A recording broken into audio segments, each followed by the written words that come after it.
MPP Jill Dunlop. Welcome to the day, and we'll have her speak about her adventures and challenges. So welcome, Jill. Hi, Linda. How are you? Hi, everyone. Good, how are you? Happy International Women's Day. Yes, same to you. And so I will give you the floor, and welcome to our event. Well, thank you so much. I think you might have seen me pop on the screen a few minutes ago. Just as I sat down and got comfortable, the bells started ringing to go vote. So I had to disappear, run upstairs and do that part of my duty and then get back down here. So thank you for having me today. I am also the Minister of Women and Children's Issues. So you can imagine that International Women's Day in our ministry is kind of like Christmas.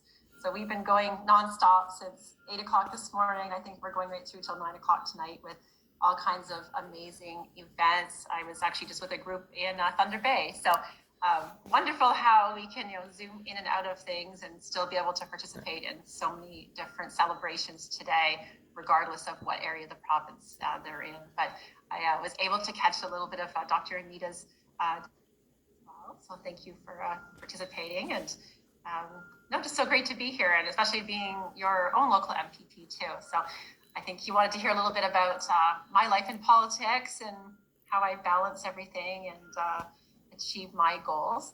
So I think probably lots of you on the call here today know that my dad was a former member. So that probably helped with me growing up in politics on what to expect. And, looking back, he was in politics as long as I can remember. And my mom is also a local municipal politician. She's a deputy mayor in Severn Township. So I come from a political family who quite enjoy it. But, for me, when I decided that I wanted to run for politics, I do have 3 daughters. They are now 18, 20, and 22. So they were at a better age for me, because that was obviously my number one priority, was that at the time in my life when I would try to pursue this type of goal. I wouldn't have done it when they were younger. Being here in Toronto, I do have to travel quite a bit, and I wanted to be home during that age and stage of their life. But when I did decide to make the jump, 2 of my kids were already in university, and my youngest daughter was just finishing high school. So it was much easier. We managed that first year with her at high school with from the help of my family, for sure. But that's a big consideration for women in your professions and choosing kind of those pathways. So I've been MPP since 2018, and then a year later I was appointed to the position of Minister of Women and Children's Issues. So I have an absolutely amazing portfolio. We've been doing a lot of work with anti-human trafficking. And actually, when I was first appointed, I think it was the week after, I was sent to Thunder Bay on one of our first roundtables that we were doing, traveling across the province, talking with survivors and frontline workers about human trafficking. So that's numerous consultations later. That was actually when we traveled in person, so a little different in those days.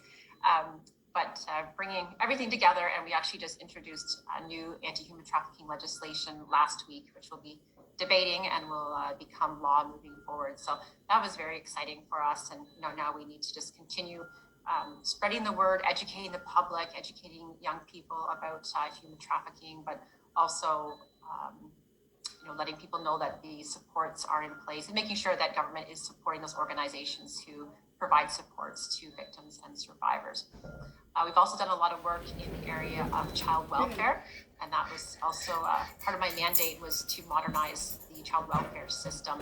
And we announced this summer the first steps and what that would look like. And child welfare has we're pivoting to create a system that is looking at prevention and early intervention for families, because ideally, when the supports are in place for a family, we're able to keep families together, and versus the other, where children are removed in group homes with not great outcomes that lead to things like human trafficking.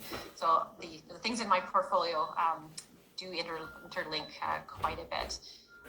We've also been working on the government's response to the final report on the missing and murdered Indigenous women and girls, and we'll be able to announced that this year on the second anniversary. So I'm proud of my team. And you know what? I have an incredible team of women surrounding me. And I think a couple of them are on the call with me today too. But, you know, it really does take women lifting up each other and being there to provide supports to one another. So that's a little bit about my work that we're doing right now. And the balancing is definitely a piece of it. When my kids, like I said, are a little bit older, that definitely helps. But you know, it is about, I guess, with my my portfolio and being MPP, I do wear two hats because I'm here representing the people of my riding, but then also taking the responsibilities as a minister. So both are very important to me, and it's interesting, like in cases like this one, I can bring that minister hat into the riding to participate as well. But you know, it is a balancing act for women and all the things that we take on, the caregiving role, whether it's with children or taking care of an elder parent. We seem to do it all, and we manage it, and even when there's barriers there, we overcome those. So you know, I challenge all women to be the type of women who are there to support one another and not knock others down. But also, you know, it's our responsibility to be there to support the next generation, not only our daughters, but the young women and those people who are looking at us for leadership. I talk a lot about mentorship in my role. And it was interesting, my youngest daughter's in first year university, and she was saying that she has a mentor who's in third year. So they asked her if she would be a mentor next year. And she's like, I'd only be in second year, and it would be to someone in first year. And I said, it doesn't matter though. You have 1 year experience over that person who's just coming into school for the first time. So, you know, you can answer some of those questions that you know have been helpful to you. So I said, you can be a mentor at any time in your life.